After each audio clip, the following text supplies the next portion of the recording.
Hi friends, இன்றைக்கி ஒரு பன்னீர் தோசை தான் செய்ய போகிறோம். எப்படி செய்யலான்னு பார்க்கலாம் வாங்க.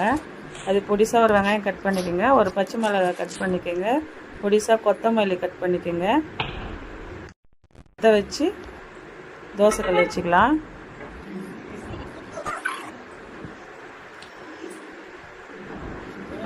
பன்னீரை நல்லா நசுக்கி விட்டுக்குங்க.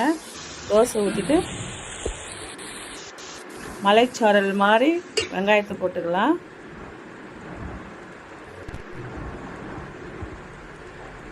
பச்சை மிளகாய் கொத்தமல்லி லைட்டாக அப்படி தூவி விட்டுடலாம். கையிலே நல்லா நசுக்கி அந்த பன்னீர் ஃபுல்லாக போட்டு விட்டுருங்க.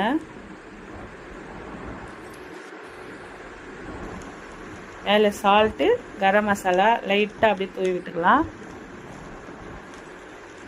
நான் வந்து நெய் சேர்த்துக்கிறேன், அப்போ தான் நல்லா டேஸ்ட்டு கொடுக்கும். நெய் போட்டுக்கிறேன். உங்களுக்கு வேணால் நீங்கள் ஆயில் போட்டுக்குங்க.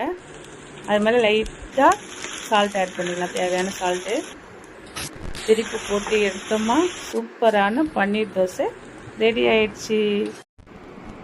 பிடிச்சிருந்தா அம்மாவுக்கு ஒரு லைக், சப்ஸ்கிரைப் பண்ணிவிடுங்க. பாய்.